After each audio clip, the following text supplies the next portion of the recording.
Welcome to Eurofins ViraCore Presentation Theater. Gain insight into an immunocompromised patient's T cell immune response featuring CMV and SARS-CoV-2. We'd like to thank Dr. Raval for presenting in our session today. Dr. Raval is Medical Director of Thoracic Transplant and a transplant cardiologist at Advent Health Transplant Institute. He is a board-certified cardiologist whose specialties include advanced heart failure, mechanical circulatory support, and heart transplantation. Good morning, everyone. Thank you, Dr. Kleiboeker, for that introduction. I'm really going to be talking about CMV T Cell Immunity Panel and solid organ transplantation. It's really a pleasure to present some of this data. We use this quite a bit in our clinical practice, and we wanted to come at it from a thoracic transplant perspective. I'm the Thoracic Transplant Director at Advent Health Transplant Institute in Orlando, Florida. We do heart and lung transplantation. And so we look forward to kind of sharing this information with you today. So I wanted to start with that, this testing, immune monitoring of CMV specific T cell responses is actually in the consensus guidelines. And I think that that's important. The expert panel was of the opinion that an ideal assay should really look at both quantitative and functional information about both CD4 and CD8 T cells that are CMV specific, and we'll get into more of that. But this does come from the guidelines, and I want our infectious disease colleagues to really understand that. So the advantages of using a CMV T cell immunity panel are many. It may more precisely determine post transplantation risk for CMV disease beyond just serostatus. Okay, it may also help us to understand if the likelihood, I should say, of future infections.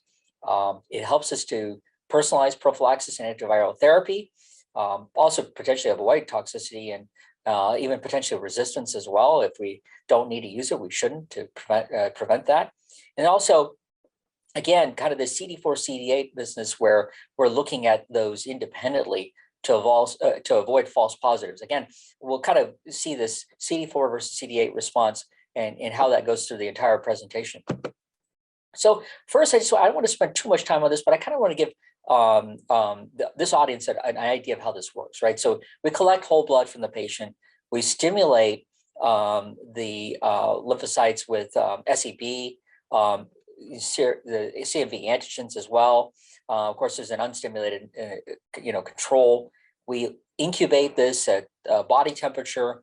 We put a material in there that basically allows interferon gamma to be retained inside the cell, and that's one of the things that helps us differentiate if this is a lymphocyte that can actually respond. Is it CMV specific? Is it going to actually try and have a reaction against CMV?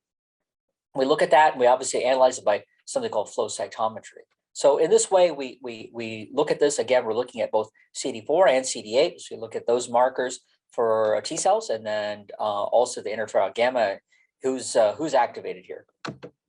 So this goes beyond just serostatus. Okay, it may tell you that we've had some past exposure to CMV, but it's difficult to predict what may happen in the future. Whereas CMV T cell immunity panels may give you some idea about, do you have actual protective immunity to CMV at this point in time, at whatever point in time the patient is post-transplant. So again, this is tough to look at, but I kind of like this, and I wanted to bring this to your attention. So CD4 is the top row, CD8 is the bottom row. So you can see a negative control. In the kind of inset box there, not a lot of T cells. The sort of hot spot is outside, and that's a negative control. Now, if you look at the next one to the top middle, you can see a positive control. You can see how there are some T cells within that box. Okay, that box tells us, hey, these T cells can react to CMV. They are of a CD4 variety. Okay, and so that's a positive. And so also, if you have CD8, you have the same situation. If you have CD4 or CD8 active T cells, you can see the small amount on the. If you look at it now as a column, the third column over, you can see that these are positive. This person does have a response above the protective cutoff immunity. So a non-responder would be somebody, like if you look at the third column that's highlighted there, you see that hotspot, but you don't see a lot of T cells within that inset box. And so this individual has really no protective immunity, no CD4, no CD8 cells that are there. This person is a non-responder, may not have protective immunity to CMV. So let's talk about the clinical utility of the CMV T Cell Immunity panel. The clinical utilities are listed here. You can see, it may help us to tailor your prophylaxis protocol. It may help you to decrease the prophylaxis duration. These are expensive medications. I'm going to come back to this point. These are expensive medications that we look at, and if we can minimize that and be more fiscally responsible, I think that's reasonable. You may be able to discontinue antiviral therapy at an appropriate time, hence the cost savings, et cetera. And then, you might be able to see, well, hey, with a lower viral load, if the person is actually it shows protective immunity, you may want to watch that individual and potentially not treat them or watch them carefully anyways. But again, these medications, the prophylaxis, medications can cause problems. As I alluded to earlier, myelosuppression, for example, with ganciclovir. And if you don't need the medicine, then that's fine. Some of the anti-rejection medications can cause myelosuppression as well. And so sometimes these become additive. And if you can remove logically a prophylaxis medication, that may benefit the patient as well. So in the United States, really, we have a couple of CMV immune measuring assays. The ViraCore assay and the T-Spot CMV. The others are really not available in the US. But what I want to talk about is the first two columns here. The ViraCore, as I mentioned, uses flow cytometry. The other method is ELISpot. In the ViraCore assay, you're looking at both CD4 and CD8. Okay, we're going to kind of continue to talk about that. Whereas the T-Spot really uses both, but there's no differentiation between CD4 or CD8. So it's a combined result in the T-Spot versus independent results for CD4 and CD8 in the ViraCore assay. So if you look at the sensitivity, specificity, and then the negative predictive, and positive predictive values, these are reasonably good assays, I would say, because if you're looking at both CD4 and CD8, you start to get a negative predictive value, for example, for both CD4 and CD8 of 97% once you adjust it for the background prevalence of about 15% CMV disease within the community, in that particular community.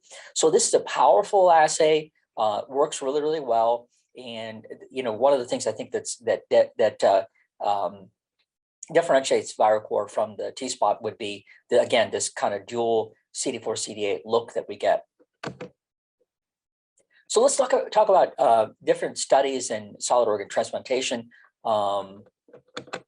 So this is a busy slide, but what I would tell you is take your attention to panel A, no infection, okay? So you can see that I'm gonna have you follow the blue and the red line, okay? So the blue line is CD8 cells that are reactive to CMV, and the red ones are CD4 that are reactive to CMV, okay? And so in this individual, the actual viral load is relatively low. The CD4, CD8, CMV specific CD4, CD8 are high. They're good. Everything's okay. If you look at panel B, you can see again the CD4 and CD8, red and blue and red, are actually above the sort of assay's protective immunity level, and you can see that there is a spike, for example, of a little bit of some CMV there, but then it's squashed down pretty nicely there. Now, this is in contradistinction to something that we see here. Now, if you look at panel C, you have a CD8 level that's high. You see the blue line there. But now, if you look at the DNA, the viral load is high. And then what we see initially is the CD4 level that's relatively low. So what we see is that as you move forward in time, you get more CD4 expression. Again, these are CD4s that are specific for CMV, okay, just like we measured in that flow cytometry graph that I showed you in that inset box, you see a rise in the CD4 count there. And what happens to the viral load? It actually comes down quite nicely. And so this is what we would potentially call a self-resolving infection, okay? Now, if you look at panel D, you can get another example here where, my gosh, we have a situation where the CD8s actually drop a bit. CD4 is extremely low, and you can see the viral load is a lot. And this is, again, on the right axis, for example, DNA copies per milliliter of blood, over 100,000 copies. And you see it pretty high, and it continues to be high, actually. And really, we don't see a drop in the viral load until you start to get valganciclovir there into the blood, and then finally you start to see at the end of the analysis at 360 days, the CD4 is really getting above that cutoff now, to where, you know, this person may not have recurrent disease, as an example. So very interesting, and I think it's important that we see the difference between CD4 and CD8 and how they may be helpful both in how patients will respond to CMV reactivation. So this is another quick study that was done, relatively small, 37 patients at Brown, and we look at basically the percent of CMV-specific CD4 counts is lower, okay, in patients with CMV events. So as we saw in the previous graphs, that's important to know. So if you have a low CD4 count, that may, from a CMV perspective, be a signal, hey, this person is at risk for disease. So moving forward to another study, again, a small study, this one out of University of Wisconsin-Madison Kidney Transplant Program, actually, 25 patients. They were utilizing the ViroCore T Cell Immunity panel, and we're comparing the flow cytometry method, the CMV T Cell Immunity panel, as compared to just IgG/IgM serostatus to predict immunity. Again, positive predictive value in the flow cytometry method of 92% versus 62% when just looking at serostatus. So again, this is important, and it has a role in early termination of CMV prophylaxis, as also determining the risk of recurrence after CMV treatment as well. So again, a small study, but very impactful. So how do we interpret the patient results? Let's do some case studies here, for example. These are the reference ranges. This is not super important. It's here for your reference as well. But let's kind of talk about how this is clinically used.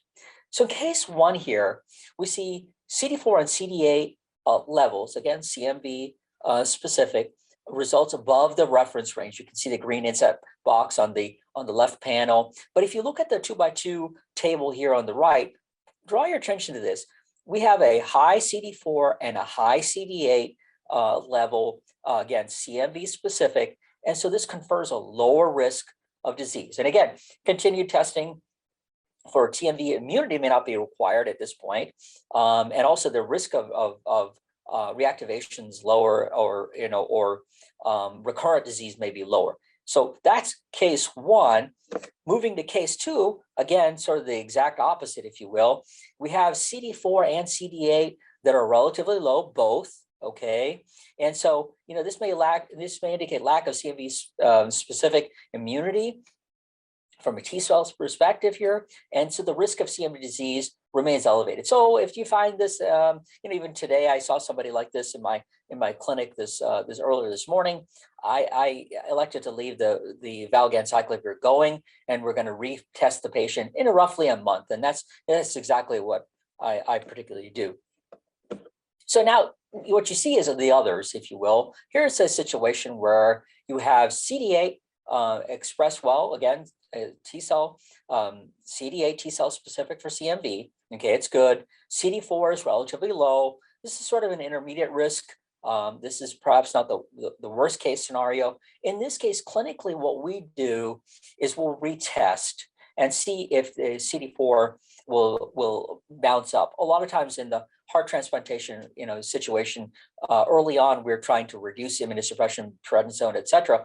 And so in a month, their immunosuppression regimen may be a little bit lower, and they have more of a response that they're able to muster, and then we can retest in a month, and there'll be a different idea. But again, this is sort of an intermediate situation. They may or may not have the ability to react to CMV. Retesting, I think, is a good idea here.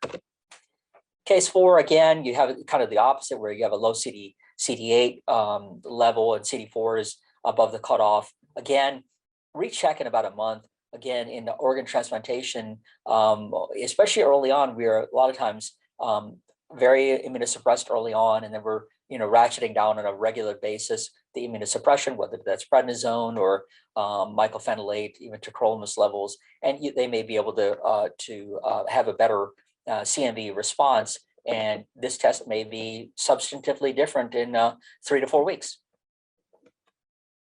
In summary, I really hope that this was helpful to everyone.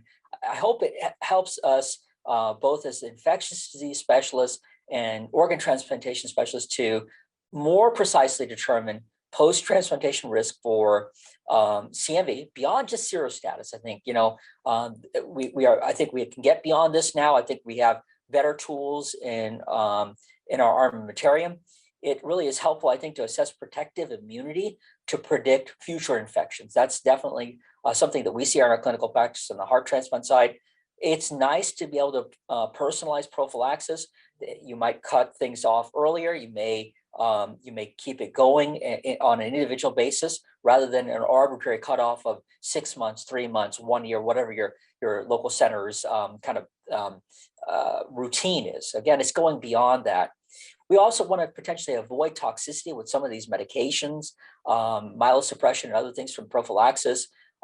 We certainly don't want to put selective pressure on some of these viruses and develop viral resistance. If you don't need it, we don't want to use it. And again, I hope I have shown that the importance of having an understanding of what's going on with both CD4 and CD8 independently, to better understand what's actually happening with the immune system and better understand what's happening in terms of the response the patient may be able to make to a CMV challenge. Thank you very much for the real sincere pleasure for delivering this information to you today. We'd like to thank Dr. Khawaja for presenting in our session today. Dr. Khawaja is an associate professor in the Department of Infectious Diseases within the Division of Internal Medicine at the University of Texas MD Anderson Cancer Center. He is a board-certified physician in infectious diseases and specializes in viral infections, immunity, and transplant infectious diseases. Hello, I'm Dr. Khawaja, assistant professor at MD Anderson Infectious Diseases in Houston, Texas. Today I'll be talking to you about a topic of very great interest and expanding interest in the stem cell field, and that is CMV cellular immunity panel in hematopoietic stem cell transplant recipients with low-level CMV viremia and its uses in a study that we had conducted. So despite the many advances of CMV in the last few years in stem cell transplant patients and solid organ transplant, CMV infections continue to be associated with increased morbidity and mortality and continue to be a major cause of infection in this population. Early therapy of CMV may mitigate these poor clinical outcomes seen in stem cell transplant recipients and may also reduce the duration of therapy such as foscarnet and ganciclovir, which are often toxic for our stem cell transplant patients. However, it's very difficult to predict whether patients would benefit from early therapy, especially at the early stages of viremia, when we see that patients do not have clinically significant infection at the moment. And it's perhaps an objective tool is required to better delineate or stratify these patients. So one strategy that has come about is the use of CMV cellular mediated immunity panels. This has been used in solid organ transplant patients previously and has been described by Rogers et al. Recently as well. based on the data from the CMV mediated immunity panel that is available through ViroCore, we saw that CMV IgG positive immunocompetent individuals had a CD4 or CD8 response of greater than 0.2% and were considered to be positive or immune against CMV reactivation at that threshold. And so, it was very good to see that this data was available to help set a threshold with using this test. So we went ahead and used this very intrepid and useful test to in a prospective trial fashion in stem cell transplant patients to better stratify our patients at time of CMV reactivation. So our objective of the study was to identify stem cell transplant recipients with low-level viremia who are at high risk of clinically significant CMV infection with the use of the CMV T Cell Immunity panel while on or off letermovir for CMV prophylaxis.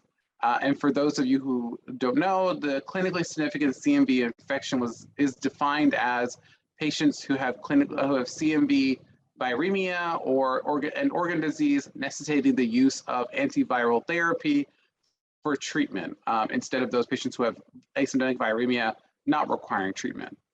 The other objective is to assess the benefit of early treatment of low-level CMV viremia in stem cell transplant recipients who are not on letermovir and who are at risk for clinically significant CMV infection based on the immunity panel. And lastly, the last goal was to determine the utility of the CMV T Cell Immunity panel in the management of low-level CMV viremia in high and low-risk patients while on letermovir prophylaxis. And as you know, this may be a little bit more difficult because letermovir has definitely changed the field of CMV management in stem cell transplant patients. So our inclusion criteria, of course, were allogeneic stem cell transplant patients who had underwent transplantation within the last year. We also had patients with documented low-level viremia at time of enrollment, and this is a variable level because of the different assays that have come in our center, but often the upper level of the threshold was 500, but the levels could be as low as less than 137 or even lower depending on the assay we used.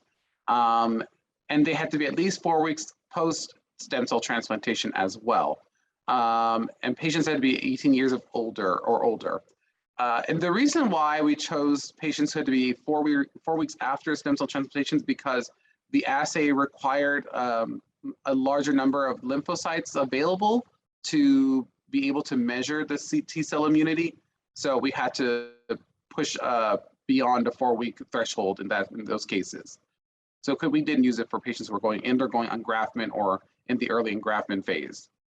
Exclusion criteria were participants with a known prior CMV reactivation, as patients with recurrent infection or recurrent end organ disease have a different risk factors compared to what patients we were looking for. We couldn't enroll patients with poor transplantation because, again, they had poor lymphocytes and would not be able to measure their CMV T cell response based off of the poor lymphocytes that they had available. And we also, of course, included patients who were very sick, such as those in the ICU. And we also excluded patients who were unable to give consent due to delirium or any other complications that they were facing at the time. Okay, so definitions. For the purpose of this study, we used the following definitions for TCIP positive and TCIP negative. TCIP positive was anyone who had a CD4 and CD8 response greater than 0.2%, so that'd be both CD4 and CD8. And TCIP negative was CD4 or CD8 response was less than 0.2%. And this is kind of what we used based off of Rogers et al.'s previous study. Of course, ViroCore results both the CD4 and CD8 responses separately. So in further analysis, we can also look at those separately if needed. Okay. So the grouping was quite interesting. We wanted to go ahead and create 2 arms, one for letermovir patients and one for non-letermovir patients. Of course, it was not with time passing, it was harder and harder to find non-letermovir patients because it's become more of standard of care. But we did our best in the early phases of this trial. Of course, each patient would be enrolled based on the arm. And then we would divide them into CMV TCIP positive or negative, depending on their T cell response after the viral core testing was performed. Majority of patients were under observation, except for those who were TCIP negative or had a poor T cell response and off letermovir. In those circumstances, we often would tell the stem cell transplant attending or the ID attending taking care of the patient to consider early CMV treatment with valside or ganciclovir, depending on the setting. Outcomes primarily of the study were to look at the levels of clinically significant CMV infection that developed and was progressed from the low-level viremia while on study in both the letermovir and non-letermovir patients. So we wanted to see whether or not the viral core CMV TCIP panel was predictive of clinically significant disease. Secondary endpoints included, of course, cancer relapse, CMV and organ disease, resistant or refractory CMV infection, and all-cause mortality up to 6 months after enrollment. And this is, of course, stratified by the CMV TCIP and whether or not there's a correlation between CD4 response and these secondary endpoints. Lastly, we wanted to see whether or not patients with CD4 or CD8 with a response of less than 0.2 were considered at high risk for the purpose of the study. So again, to validate the definition and threshold that was given to us. Okay. So I want to start with just 2 case studies. We'll go through those quickly, and then we'll go through the preliminary analysis, just to really kind of get an understanding of how the test was being performed at a ground level. So case study number 1 was a 57-year-old male with refractory or relapsed AML. After prior mud stem cell transplantation 7 years ago, he underwent a repeat transplantation with the haploidentical transplant on June of 2020 with FM100 total body radiation and received post-Cy for GVHD prophylaxis. Initial GVHD prophylaxis also consisted of mycophenolate as well as tacrolimus. He was started on letermovir for CMV prophylaxis at day 5. At day 135, he had a detectable viral load of 684. At the time, he was not considered high risk, so he was not started on treatment. And he had no active GVHD as well, was only on tacrolimus. And so we kind of looked at how his progression went. After he had a 685, he underwent repeat testing. At the time of enrollment, however, we did check and see that he had a very poor CD4 response to CMV, and repeat testing did show that immediately after a week, he had a very high rise in CMV levels and was started on treatment. At the time, he didn't have any end organ disease. So he continued on treatment for at least around 4 to 5 weeks, and a very good response in his CD4 count, so no resistant or refractory disease. However, he continued to be a high risk for CMV reactivation based on his poor CD4 response on the viral core testing. Even after he completed therapy, we didn't see recovery in his CMV-specific T cell response. And so we went ahead and recommended to start letermovir for secondary prophylaxis for this case as well, just because of this poor response. And he also developed low-level viremia again. He did very well, in fact, and we were unable to detect a repeat CMV after letermovir was started. He hasn't had a reactivation since, now that he's on secondary prophylaxis with letermovir. Okay. And so this next case study was a 23-year-old male with B-cell lymphoma who underwent, B-cell ALL, who underwent mud stem cell transplantation and was conditioned with FM140 with total body radiation. His GVHD prophylaxis consisted of post-Cy, as well as mycophenolate, which was given till day 60, and then tacrolimus. His transplant course was complicated by poor engraftment and required a CD34 boost on day 100. He also developed GI GVHD that responded quite nicely to steroids, but he was also and ruxolitinib and vedolizumab, so a little more common, more therapies there. He also had adenovirus viremia that self-resolved, and he had BK biuria, which was managed symptomatically. On day 132, after transplantation, he developed low-level CMV viremia while on low-dose steroids, ruxolitinib, and vedolizumab, and he was also on letermovir at that time for CMV prophylaxis. Just to be clear, the last patient was not on letermovir. So, okay. In this instance, we saw that the patient had a pretty good CD4 response initially when we enrolled him. However, later down the line, he had a poor CD4 response at week 2, and this could be because of increased doses in steroids or differences in his management of GVHD. However, he did not develop a detectable viral load while on letermovir. He continued to do very well with letermovir, as well as a recovery in his CD4 count as well. And we see that this perhaps shows that in patients with a pretty effective CD4 response and CD8 response, this may be protective in this circumstance as well. So this, again, just how we used it. The patient did very well. He remained on letermovir up to day 200. He is now in remission, and his GVHD is quiescent at this time as well. So despite being on aggressive therapy for GVHD, he still had pretty good CD4 response and did not have reactivation. Okay, so kind of jumping into our preliminary results. So looking to see how this test is working, we went ahead and enrolled now up to 55 patients on this trial. Of course, we followed these patients up to 8 weeks with blood tests and then clinically for 6 months. The preliminary analysis that we have here presented at ID Week is the first 30 patients who were followed up to week 4 with blood tests weekly for TCIP as well as CMV viral load. And we are presenting that here at ID Week separately. So if you feel interested, please come go to the poster later. So the preliminary analysis for the first 30 patients showed that 73% of them were on letermovir for CMV prophylaxis at time of enrollment. The median time from transplant to enrollment was 77 days, which is very good. So we had mostly patients in the early phase of transplant, which is often the case when you see CMV reactivation. At enrollment, 33% of patients had a positive CMV TCIP. 33 patients had a negative TCIP, and unfortunately 33% also had an uninterpretable CMV TCIP result that was unable to be formed due to the inability to quantify the T cells, or in some circumstances because of delays in getting the samples analyzed, and it requires a 24-hour turnover in those circumstances. So we lost a few samples because of that. 4 of the patients developed clinically significant CMV out of this cohort, so that's 13%.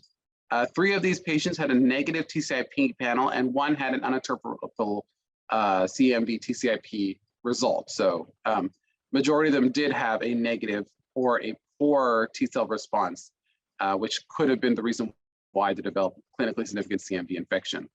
None of the patients had a positive or a good T cell response to CMV. So that was good. That was interesting to see as well. The mean percentage of CMV specific CD4 and CD8 interferon producing cells was 1.76 and 9.37 respectively for those on letermovir, and 2.09 and 3.97 for those off letermovir respectively. So we didn't really see a difference in T cell response recovery in either patient group, just whether or not they were on letermovir, which is really good to see because we don't really. This may lean towards possibility that letermovir does not inhibit the development of CMV-specific immunity post-transplantation. Okay, so this is kind of a better breakdown of what I was talking about and a little bit easier to navigate. As you can see, we have the 2 arms here where majority of the patients are, of course, on letermovir because of the standard of care we have. A good number of the positive patients were followed along, and did not have CMV infection. But of interest, despite being on letermovir, a good number of patients with negative CMV T cell immunity had clinically significant CMV, again, despite being on letermovir. So, was it breakthrough? Was it because of really bad poor host immunity? Very hard to say exactly why these 2 patients went ahead to develop CMV disease, infection here. Now, in this other arm with non-letermovir patients, it's very interesting to see that, again, a few patients from the negative group developed CMV infection or significant infection. And it's not clear why the remaining 3 patients did not develop it. Again, we kind of looked at patients who had a one-time negative result, and we concluded them in this cohort. So perhaps, we would have to have patients who had a poor T cell response over time. And that would be a different analysis. So that's come for the future once we have more patients. But what's heartening to see is that patients with a good T cell response did not develop clinically significant CMV. So perhaps this subset of patients would not need to be treated early on as long as they had a good T cell response. So my conclusion from these preliminary results is that the CMV T Cell Immunity Panel may help predict which patients can develop clinically significant CMV infection at the earliest stages of viremia, at low level viremia, and perhaps these patients would benefit from early intervention for CMV. Understanding the role of the CMV T Cell Immunity Panel when patients are on CMV prophylaxis is important, as letermovir has become the standard of care for prophylaxis in almost every stem cell transplant center in the United States. And based on our preliminary study, there does not appear to be a clear association between CMV-specific T cell recovery and patients on letermovir prophylaxis when compared to those who are not on letermovir prophylaxis. So very heartening to see, as this has been a previous concern with letermovir. Okay, and these are some of my references. Of course, if anyone has any questions, please feel free to email me. I also will be presenting this data in more detail at ID Week as a poster. So feel free to come by to that as well virtually, and email me there with questions as well. But of course, I'm always happy to answer those questions, and hopefully we'll be able to finish this trial soon within this year and get some final results for the full 80 patients that we are following. Hello, I'm Steve Kleiboeker, Chief Scientific Officer for Eurofins US Clinical Diagnostics. And in this presentation, we'll discuss SARS-CoV-2 T cell immunity. Since the beginning of the pandemic, knowledge of the immune status, either for protection from disease or infection with SARS-CoV-2, has been a key goal. This allows evaluation of vaccine-induced immunity, both the strength of the immunity and the duration, evaluation of immunity in recovered individuals, but it's based on assessment of immunity by 3 different methods. First is the IgG and or IgM antibody titers, some of these to the receptor binding domain or RBD region of the spike protein. The second approach to assessing immunity is neutralizing antibody titers, and these would be to the RBD region of the spike protein.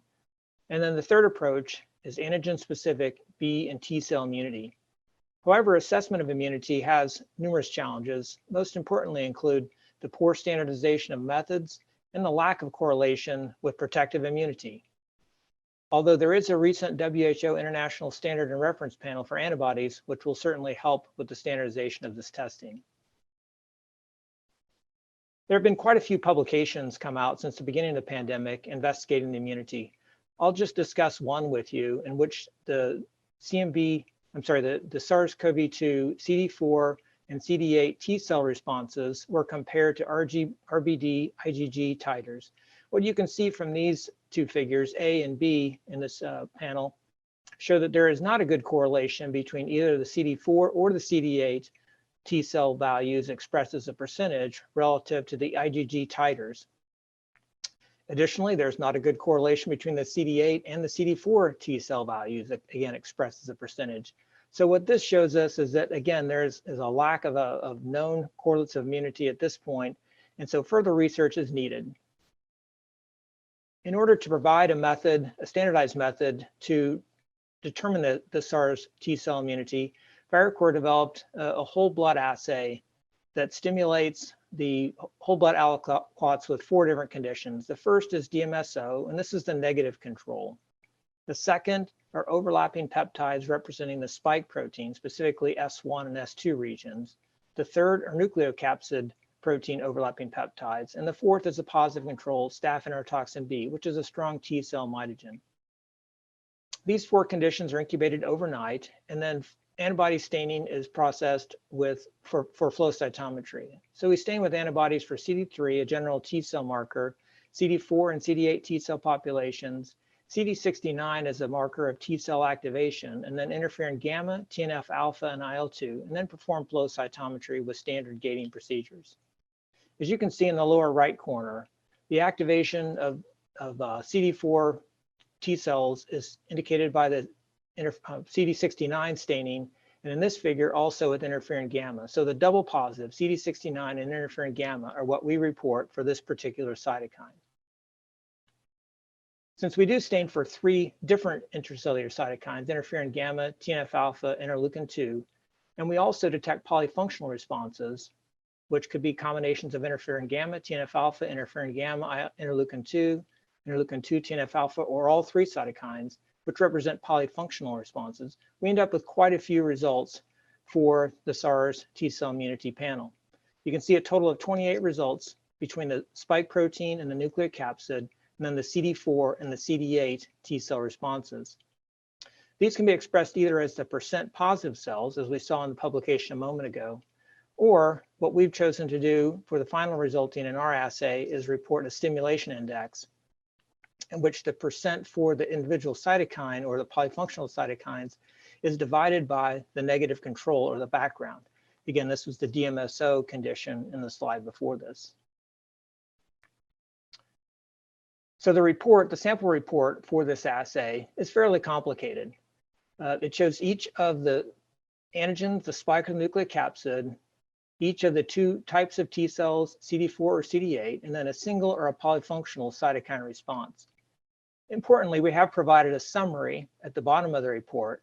And in this example, it shows that specific T cell immunity was not detected. I'll discuss the definition of positivity in a minute, but for now, I'll just show an example of some of the results. This is the CD4, and the results are expressed as the % positive. And then you can see the 2 antigens, the spike and the nucleocapsid, and then the background or the DMSO. This is for a vaccinated individual, for vaccinated individuals, and you can see, as expected, the spike protein responses are generally higher than the nucleocapsid. The nucleocapsid look more like background than the spikes. And you can see that the interferon gamma, TNF alpha, interleukin 2, and then the triple polyfunctional response all have generally similar elevations at about 0.1% or slightly above of the population stained. When we look at this in terms of a stimulation index, here we are comparing the % for spike or nucleocapsid to the background. So this comes out as a ratio. We've set the cutoff in this at a ratio of 3 or 3-fold above background. You can see in the recovered individuals, spike and nucleocapsid responses are generally consistent for the various cytokines we looked at. Again, interferon gamma, TNF alpha, interleukin 2, and then the combination of all 3 cytokines. In the left panel, we're looking at recovered individuals, and in the right panel, we're looking at vaccinated individuals. The left panel for recovered, again, shows consistency with spike and nucleocapsid, whereas the right panel shows that the spike is consistently above the cutoff of 3, while for the spike, while the nucleocapsid is consistently below, as you would expect for vaccinated individuals versus recovered individuals. Again, just to recall, the vaccines are developed to the spike protein and not the nucleocapsid protein, whereas a recovered individual would have been exposed to both spike and nucleocapsid proteins during a natural infection. So we've defined positivity as at least 1 single cytokine stimulation index greater than 3, plus at least 1 polyfunctional cytokine stimulation index greater than 3. So when we look at the spike protein and the CD4 responses, this combination shows the most consistent correlation with either recovered or vaccine, where 77% of the recovered individuals have a positive value, again, as defined above, and 95% of vaccinated individuals have a positive value, but still 17% or 4 of the patients tested have a positive value in the naive. Now, this could be, and many papers support this, could be due to some cross-reactivity with the commonly encountered human coronaviruses 229E, NL63, OC43, or HKU1. Interestingly, the CD8 responses to the spike protein stimulation show a much lower level of positivity in the recovered individuals, only 14% or 3 out of the 22 tested. Vaccinated does have a more consistent response at 65%. Naive is about the same. In general, the nucleocapsid stimulation results are below what we see for the spike protein for both vaccinated and recovered. For the nucleocapsid recovered at about 55%. As we would expect, the vaccine are much lower, 25%, and naive is about half of what we saw in the spike protein. Similarly, the CD8s have about the same values overall as the CD4s in the nucleocapsid, so don't quite follow the pattern of what we saw in the spike protein results. When we summarize this and consider either recovered or vaccinated as a single group, so this would be a total of 42 patients, we see that 38 out of the 42 do have a single polyfunctional, a single interferon gamma, TNF alpha, interleukin 2, and a polyfunctional as positive. We see 38 out of 42 or 90.5% sensitivity for this assay. Specificity a little bit lower. We do see 18 out of the 23, and these again are naive individuals, are negative by this assay. We do, again, to reinforce, we do think this cross-reactivity or these false positives are likely not analytical false positives, but due to some cross-reactivity with the endemic coronaviruses. Using non-prevalence adjusted values, the positive predictive value comes to 88.4%, negative predictive value at 81.8%. So next steps, the validation results I've showed with you today are based upon vaccinated and recovered healthy individuals. We plan to move this into studies with immunocompromised patients, largely transplant recipients. The combined analysis of SARS T cell results with neutralizing antibody and IgG will help establish the strongest correlates of protective immunity in this patient population. We do think there is a need for more advanced data analysis to comprehensively assess the functional and polyfunctional results. Ideally, we could establish a single cutoff for immunity. And then the T cell antigen specific assay that we've developed for SARS, we've also worked on this assay with CMV, as our previous speakers indicated. We have plans to move this similar type of an assay into other important pathogens for transplant or immunocompromised patients, including EBV or Epstein-Barr virus, BK virus, and adenovirus. Thanks for your attention, and we will have questions at the end of the presentations. At this point, we'd like to open up our session to any questions from the audience.